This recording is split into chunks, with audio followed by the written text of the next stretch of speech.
Hi, I'm Robert Cam, and thanks for tuning in to Stay Safe, Thurston County, where we give you local updates regarding the COVID-19 outbreak here in Thurston County. All interviews for this program will be done via webcam or telephone. Cameras are robotic and operated remotely. We will be doing several of these short video updates on different topics that affect our community. If you have any questions or suggestions for topics we should cover or information we should deliver, please send an email to rkam@tcmedia.org.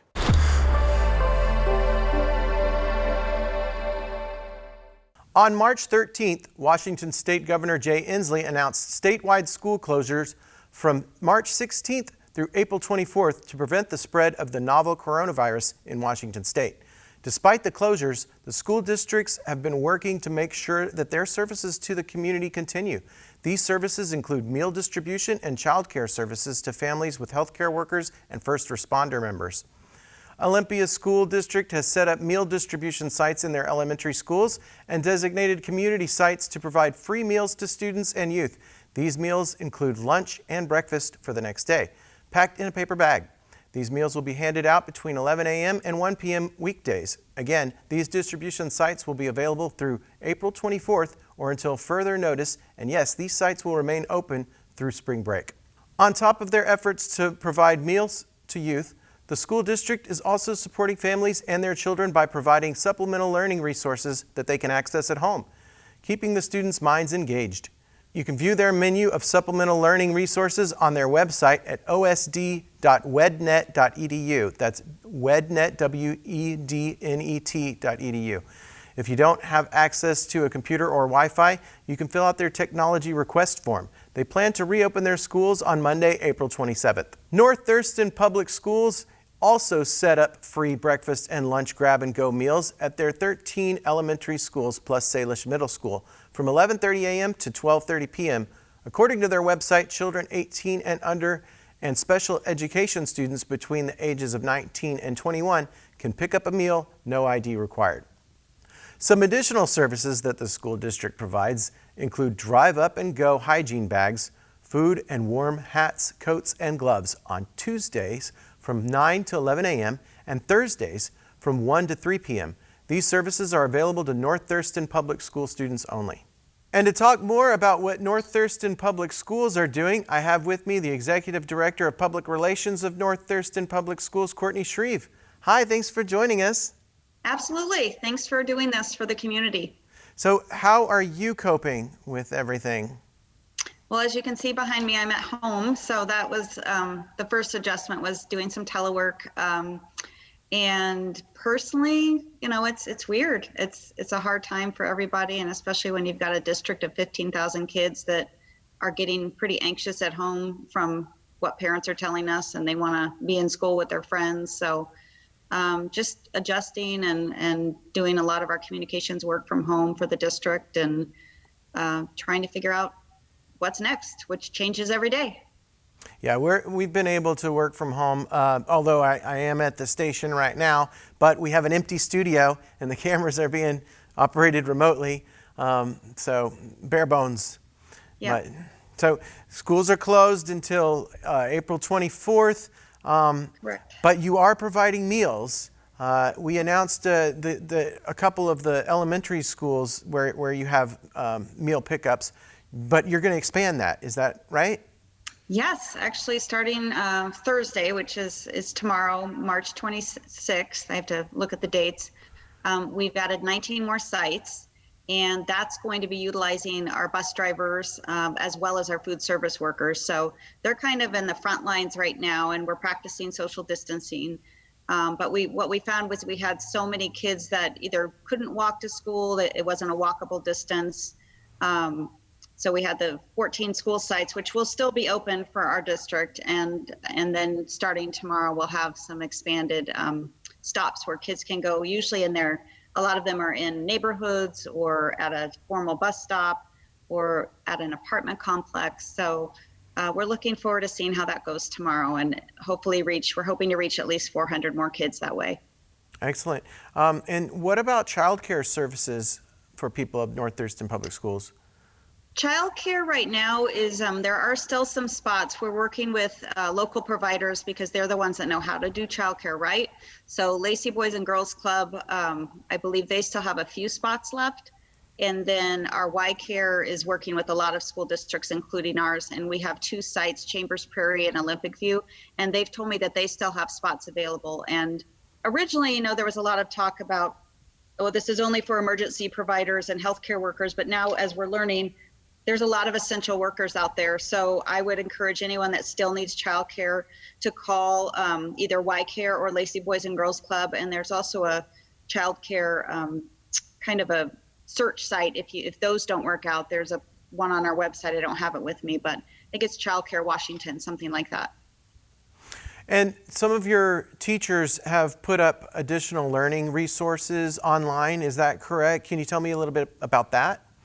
Yes, we just launched yesterday our district-wide online learning resources, and we, our instructional directors and a team of teachers, there's so much out there, and we don't want to just send kids willy-nilly to any website. So they culled through everything and got some really good sites, and they've got everything from like things you can do with your kids at home around music, art, CTE, math, reading.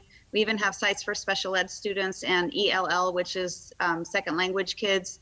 So while our goal long-term is to do direct, online learning, talking with your teachers, those kind of things, and having assignments, et cetera, for now, because we don't live in a world that's online public schools, we've been getting all of our teachers up on computers, as well as making sure our kids have Chromebooks.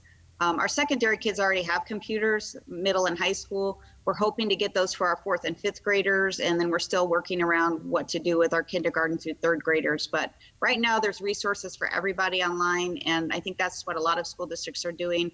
It's kind of the next step before we start going to what people would consider online school. All right, and right now it's just it's not homework. It's more of supplemental, and if parents want to, Exactly. Exactly. So it's things that they could say, okay, we're going to do an hour of math or 30 minutes of math and 30 minutes of reading a day. Let's go onto the website, and for my 3rd grader, you get to do this, and for my 7th grader, you go do some of this. And parents are learning, kind of how to teach and help guide their kids. And I have heard from several parents that are, some parents are like, thank you so much, we've been waiting for these.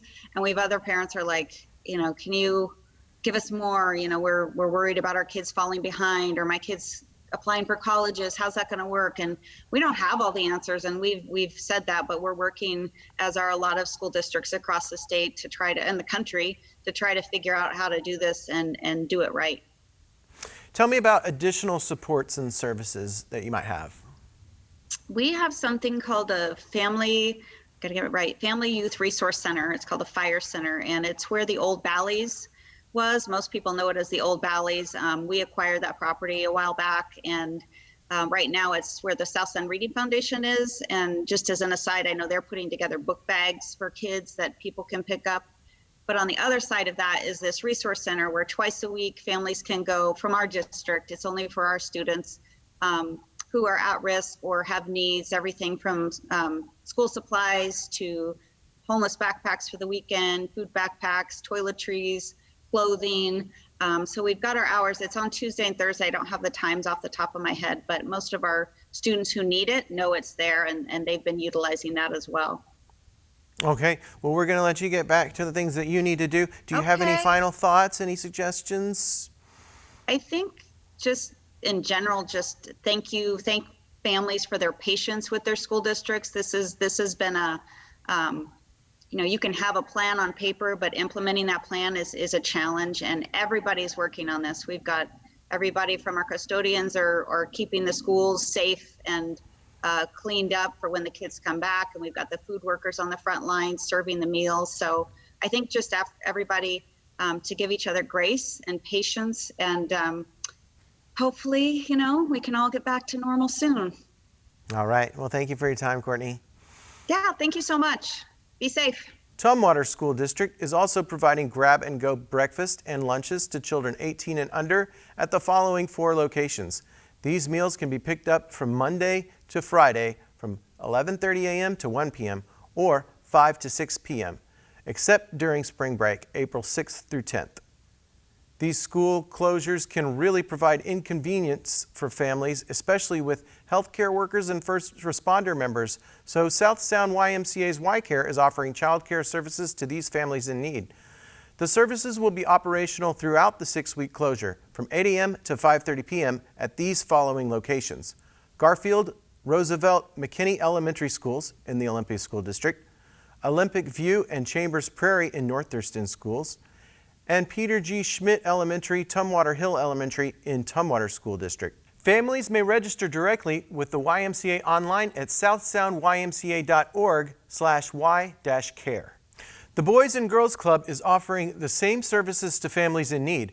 With us to talk about what they're doing is the Chief Executive Officer of the Boys and Girls Club of Thurston County, Chris Woods. Hi, Chris. Thanks for joining us. You're welcome. Thanks for having me. So, how are you doing with all this social distancing? How are you doing yourself? I'm doing well. We're just trying to navigate what this looks like, professionally and also personally, with 3 kids at home, from freshman in high school up to sophomore in college. And my wife is a public educator. So everything from personally to professionally, just trying to figure out what the new normal is. So how many kids are you guys offering services to now, and what children are eligible? Well, we've been averaging around 50 children in Thurston County, and we're serving healthcare workers, children, first responders, and really we've expanded to anybody that is on that essential to work list that the governor put out after the press conference the other night. Really opening up to any of those families at our clubs. And we've narrowed down to currently having 4 clubs open in Lacey, Tumwater, Rochester, and Yelm, trying to cover the 4 corners of Thurston County. And any families can use our clubs from any of the cities and communities in Thurston County. Okay, so how have your child care services changed? What are the days like for the children right now? Really different, and it's a bit challenging because many of the children don't understand completely. What our clubs look like is we have no more than 50 people in a club, even though we're allowed to exceed that based on the fact that we are childcare. We're not exceeding the 50-person limit. That includes staff and children at all of our facilities. And then we have groups of 10 or smaller. Once again, that includes staff. And then within those groups of 10, we're trying to keep those groups together every day, each day of the week, so that if for some reason one of the children or staff members contracted the virus, we could isolate it to that small group and not have to quarantine or shut down the entire club. So during normal times, you have field trips, you have probably a lot more than 50 people in a club, but you're obviously not doing field trips. But how do you isolate 10 people from the other out of 50? You have that many rooms in your clubs? How does it work? Yeah, at the clubs we're currently operating, we have quite a bit of space and multiple rooms within the facility to be able to break down into really small groups and to be able to space them out as much as we possibly can, whether that's lunchtime, whether that is in the gym space, in the games room, in the computer lab, or it could just be in the space watching a video of some kind, which is also unique to our programming right now. And then, like last week, we were really fortunate with the weather that we could get kids outside. And that is the easiest place to create that space between children, is getting them outside and getting fresh air. And so now we just kind of take advantage when we have some relatively dry weather and use the outside space as well. Do you have additional space at this time? Are the schools where you operate, are they giving you more rooms and things like that? Well, the spaces we use are the current ones we're using are not on campuses, with the exception of two of them.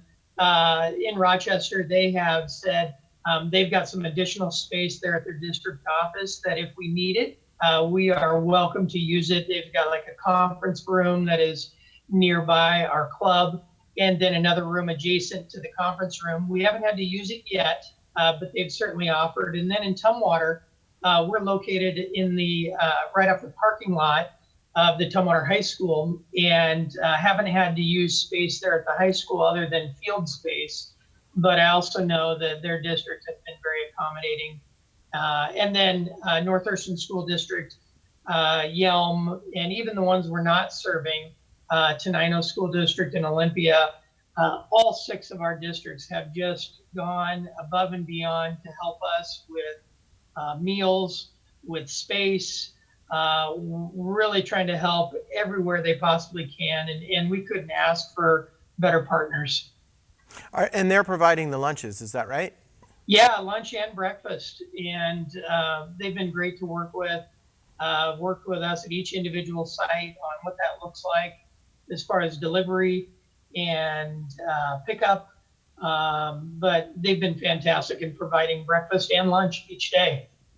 Okay, so you did say that anybody can come to these clubs. It doesn't have to be a parent of an essential workforce employee, right? Well, what I meant by that is they do need to be somebody that is in one of those essential functions that the governor has indicated. What I meant by anybody is, for example, right now we have 4 clubs open in Lacey, Tumwater, Rochester, and Yelm. But for example, an Olympia School District student could go to the Tumwater Club and we would serve them there. Or a Tenino School District child could go to Yelm or Rochester and we would serve them there. So anybody that needs our services that is on that essential work list and families don't have supervision at home, then we are happy to have those children in our club. Okay, well, we're going to let you go. I know you've probably got a lot going on and you're busy, but do you have any final comments or thoughts? The only thing I would say is just how appreciative we are of the school districts and this community and the other nonprofits, because we would not be able to accommodate the need by ourselves. I know the YMCA and Together and other organizations have stepped up collectively to meet the need. And this has really shown me once again what a great community we live in. People are stepping up and saying, how can we help? And that's just been a huge blessing for us. And I know the other nonprofits that are trying to help out. So thanks for this opportunity to share that, and appreciate what you guys do. All right, thank you, Chris. If you're looking to engage your child's mind in addition to the supplemental online learning the school districts offer, Tumwater School District Superintendent Sean Dotson encourages reading to your child every day. Support your children's learning by taking the time to read with them, even with older children. You can also take virtual field trips by accessing these resources online from home. In other news, effective on Tuesday, March 24th, Olympia School District closed all their outdoor facilities, including fields, tracks, tennis courts, playgrounds, and other areas to the public, following Governor Inslee's Stay Home, Stay Healthy order. That's all we have for you today. Tune in next time for more updates. Again, if you have any questions or suggestions for something we should cover, send an email to rkam@tcmedia.org. Stay home, stay updated with Thurston Community Media, and stay safe, Thurston County.